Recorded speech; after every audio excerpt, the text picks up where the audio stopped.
Do you feel connected to groups and events like the Chartists and the Chartist Uprising? Do you feel there's a sort of direct connection between them and now?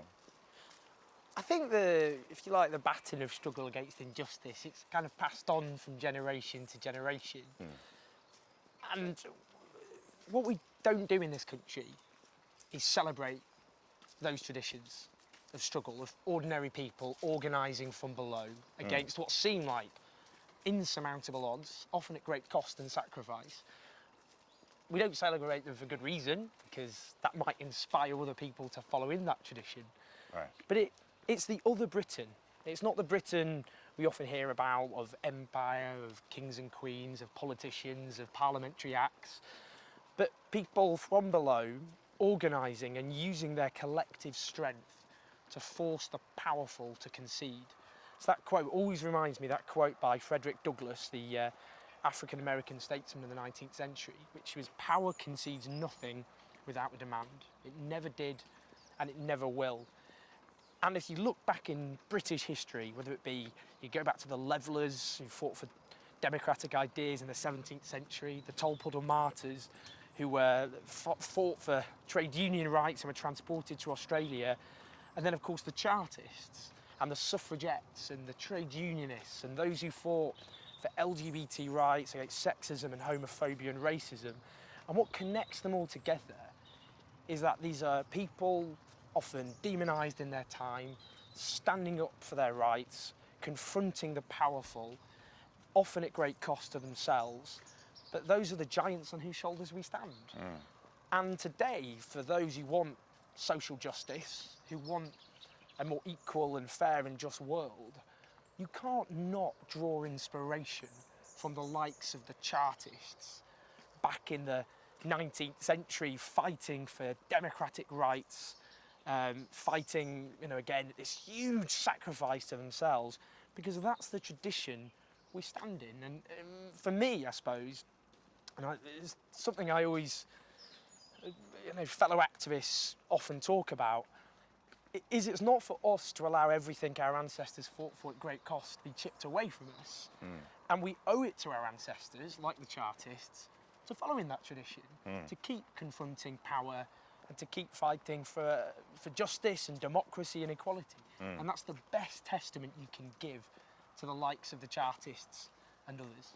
In these areas through the South Wales valleys that I've been walking through and that we're walking through now, where the men who formed the Chartist March and marched on Newport that night came from, as I'm talking to their descendants now, the people who are living in those communities now, even though they've got the vote as a result of, partly as a result of what the Chartists did, but now they feel like it's not worth having, that they feel like their voices aren't heard. What's the point of voting?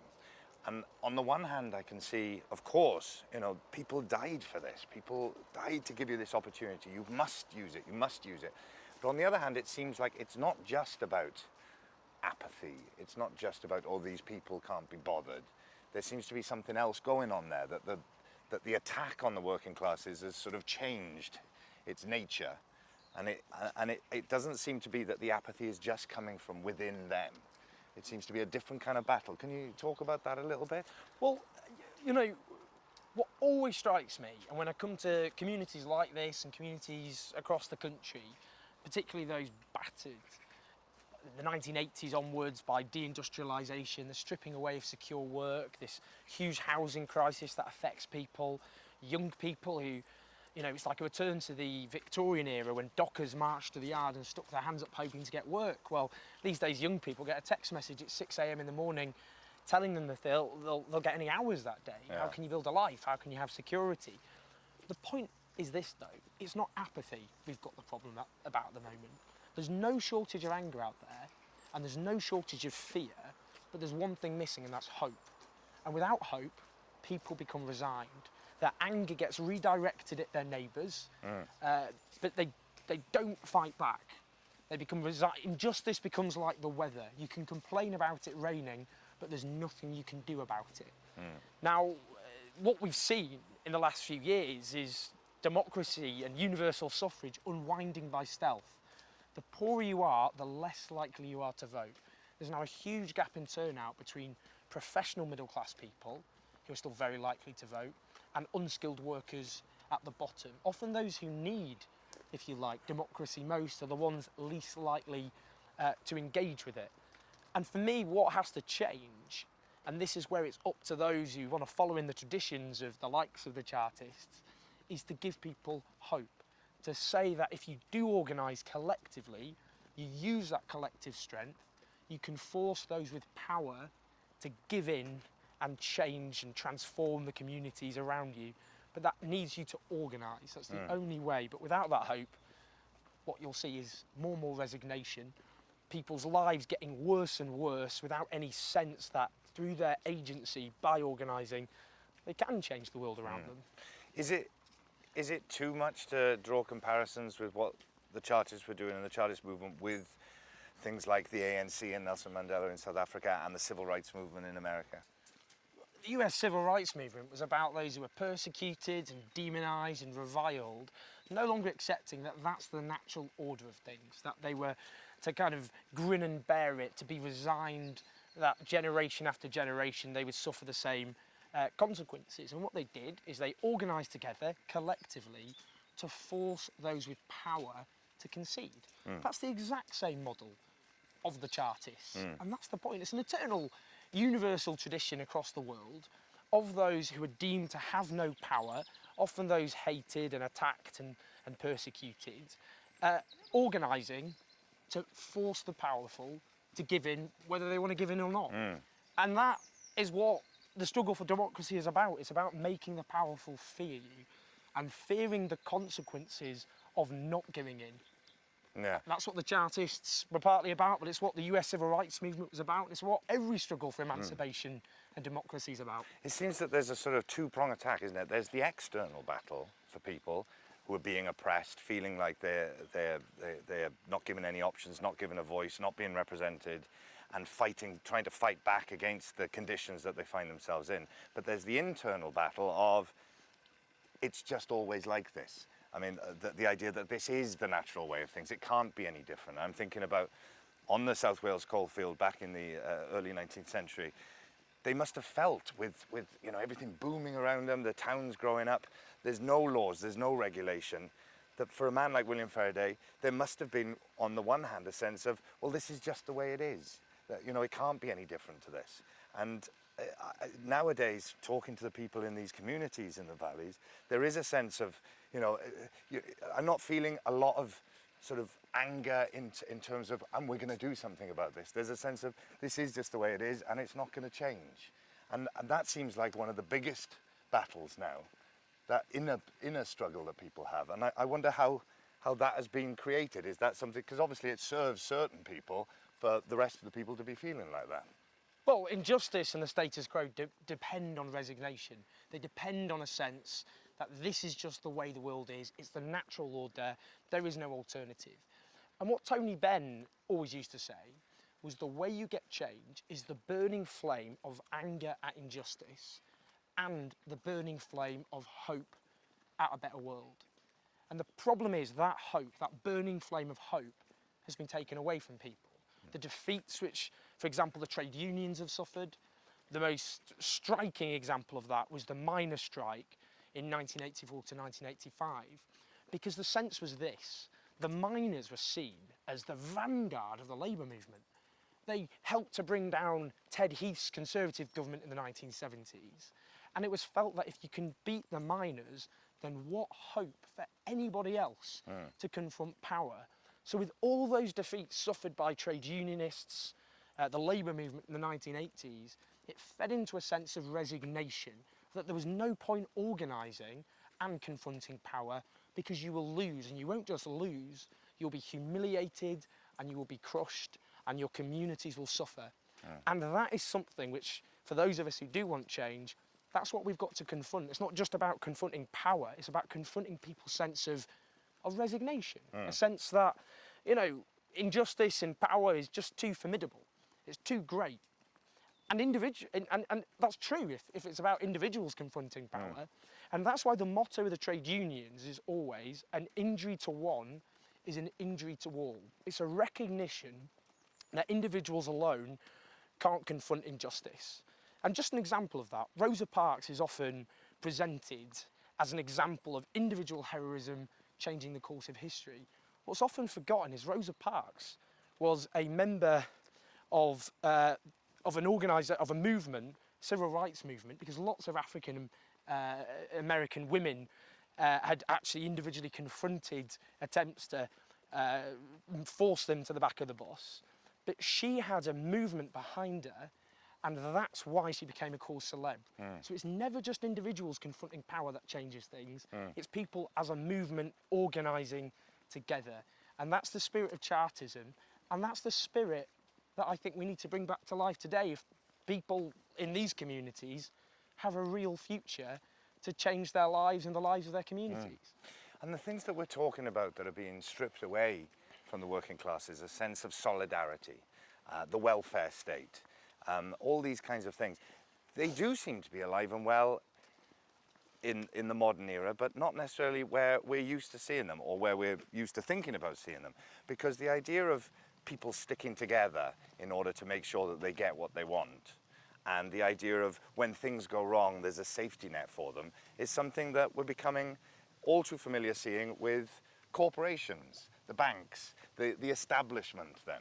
And it's a sort of tragic irony, or from the other side, I suppose, it's a great victory that these things that are sort of complained about and taken away from the working classes are actually still in full effect for other people. I think it's a profound irony that those with power are often very organised, whilst often it's those who suffer at the consequences of power are not organised often at all. And what was promoted was this sense of rampant individualism, that if you want to get on in life, pull yourself up by your bootstraps, whether or not you've got any boots in the first place, that's how you get on with life. And even more pernicious than all of that is the attempt to redirect people's anger, justifiable anger, at their ever-falling living standards. And we're going through the longest falling living standards since Benjamin Disraeli was Prime Minister in the 1870s, to redirect that anger away from those with power, those at the top who were organised, to people's neighbours down the streets instead. And it's the politics of envy. Because they say to low-paid workers whose wages are falling, don't be angry with your boss, envy the unemployed person living in luxury down the road. They say to private sector workers where pensions have been decimated, don't be angry with your boss, envy the nurse or the teacher, their pension's still intact, why should they have a pension? And they say to people who can't get a council house because governments won't build council housing, or they can't get a secure job because they've been stripped around our economy, don't be angry with those at the top, envy the immigrant who's getting the job or the home that should be yours instead. It's the politics of divide and rule. It's the politics of saying, you've been robbed, so your less deserving neighbour should be robbed as well. And that breaks down people's sense of solidarity. They don't get angry with the powerful, those who actually run society, they turn on their neighbours instead. But if the people at the top are so organised, the only way of confronting them, as powerful as they are, is to match them with people from below organising, overlooking, if you like, putting to one side their superficial differences and accepting they've got common interests, and common interests that put them on a collision course with those with power at the top. And convincing people or reminding people that they do have common interests, that they can be stronger together and when they're organised. Is that the reason why we tend to forget about groups like the Chartists? Is that why we sort of try and airbrush them out of our past? Well, Because that's the lesson they teach us. Well, those with power have every interest in airbrushing the real history of this country, of, you know, the giants of these movements, like the Chartists, like the Levellers, like the Tolpuddle martyrs who fought for trade union rights, to airbrush them from history because they give inspiration to those who want to organise and fight for a different sort of society. It's subversive because it demonstrates that people, you know, the way we got change wasn't because someone at the top one day woke up and thought, oh, do you know what? I think I'll give working people the vote, or I think I'll give women the suffrage, or maybe they should have some basic rights. It's not how history happened. People had to fight for them. But if you teach people that, if you teach people the history of this country, of people confronting power with courage and determination, then the danger is you'll plant seeds in people's minds and encourage people to think, hang on, I'm going to carry on that tradition. I'm going to stand up and fight for my rights as well. I'm going to organise with those in the same sort of situation as me, and I'll change society. So that's where our history is taught as being kings and queens and parliamentary acts, rather than being of ordinary people organising together to change society around them. Is this part of our modern day problem though, that the difficulty to engage? Is it partly because, you know, the sort of issues we're talking about, votes for men, votes for women, votes for African Americans, you know, ethnic minorities, even something like the Scottish referendum, yes or no, independence or no independence, these seem like fairly clear-cut issues to fight for. The problem seems to come when it becomes slightly more complicated than that. Not that I'm saying those issues aren't complicated, but when it starts to become much more grey area, then people seem to have a difficulty with engaging with that. Well, it depends how you see grey areas or whether issues are black and white. I mean, obviously life is full of greys, and I don't want to oversimplify them, but take this as an example.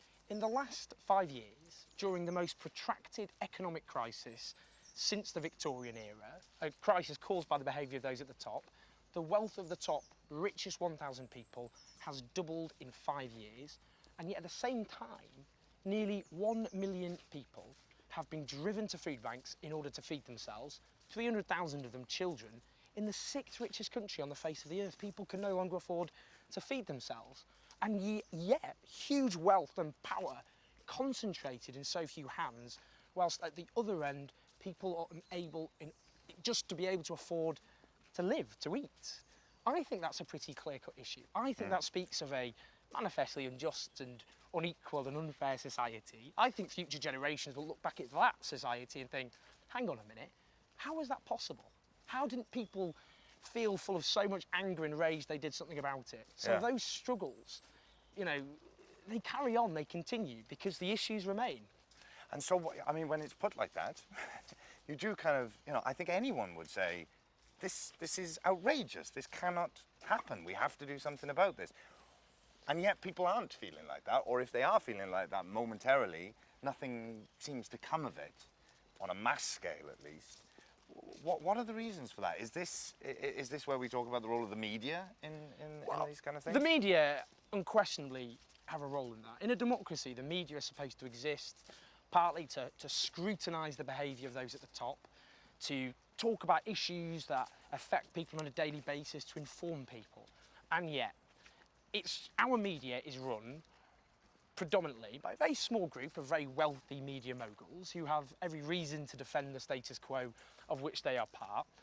And instead of focusing so much on those at the top, they generally hunt down those at the bottom of society. You know, the scrounger in a mansion made out of widescreen television sets living with 50 kids. Stories intended to make people's blood boil, so they turn on each other instead. And those who dissent, those who question the existing order, are either marginalised and just completely ignored and given no coverage, even when people take to the streets in great number, or they're demonised or reviled or treated as figures of fun. So the media, instead of, if you like, acting as a means of questioning society and its injustice, so often is a means of actually just defending and reinforcing the status quo and encouraging people not to be angry with those at the top, the powerful, but to be angry with each other instead. They're the gatekeepers, if you like, of what is seen as acceptable public opinion and what is seen as out on the fringes and seen as completely beyond being not palatable or even worthy of being given a hearing. I'm thinking back to the 1830s and thinking about the newspapers that I've sort of come across as I've been finding out more and more about the Chartists. And on the one hand, you've got the Northern Star, Fergus O'Connor, who's seen one of the big leaders of Chartism throughout the country. That's his newspaper. Yeah. Clearly, that is giving a very particular viewpoint. That's not neutral. Then you've got the Western Vindicator, another Chartist newspaper. But then on the other side, you've got something like the Monmouthshire Merlin, which seems to be, you know, in the interests of the middle classes and the ironmasters and that kind of thing. In those days, the newspapers weren't seen as being neutral. That wasn't the point in a way. They were the mouthpiece for certain agendas and certain interests. These days, there's this idea that somehow our media is completely neutral. That, you know, it took me a long time when I was growing up to go, what, you can't trust what people in the media say? I don't understand. But this sort of idea, I think, in some ways, just thinking about myself growing up, the sense of injustice and the sense of outrage at injustice is going on. It took a long time for me to understand that the way I was finding out about the world through the media was very skewed and for very particular reasons. And I think that sometimes that can be something that's very hard to shake off. Certainly for people of my parents' generation, there's a sense of, or certain people within that generation, you know, there's a sense of, well, why would they do this? Why, you know, there's a sense of Yeah, how innate could they do fairness it? in people that kind of can't quite believe that people would be doing this. And that's the problem, because often the media, the mainstream media, presents basically opinion as fact. News is supposed to, as you say, it's supposed to accurately present the reality of what's going on, but it is so skewed, and the evidence for it, if you look at the opinion polls about what people think about the world around them, on average in this country, people think 27% of benefits are lost to fraud. So there's 27% of the budget on social security is lost to fraud, when it's actually only 0.7%.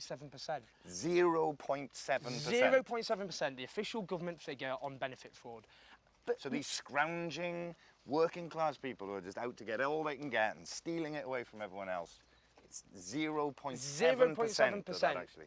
But is it any surprise if you have a media which constantly focuses on the extreme examples of fraudsters and focuses on the misdemeanors of the poor rather than the far more socially destructive behaviour of those running the show? Is it any wonder people end up with those opinions?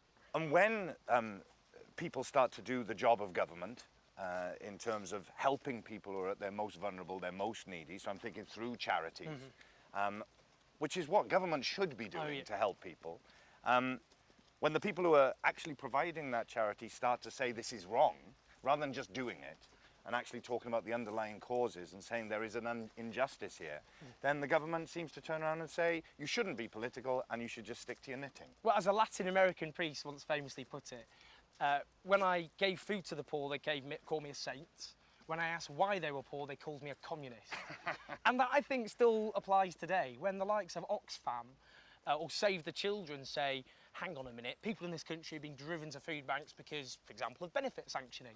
People's benefits being suspended for 2 or 3 weeks, leaving them with absolutely nothing, or because of falling wages, or because of other cuts to social security. When they just state what is the bleeding obvious, then it's political. Stick to providing your food banks, stick to, you know, talking about poverty abroad, but don't dare question a system which is causing these problems. And of course, you can only change these things by changing the system.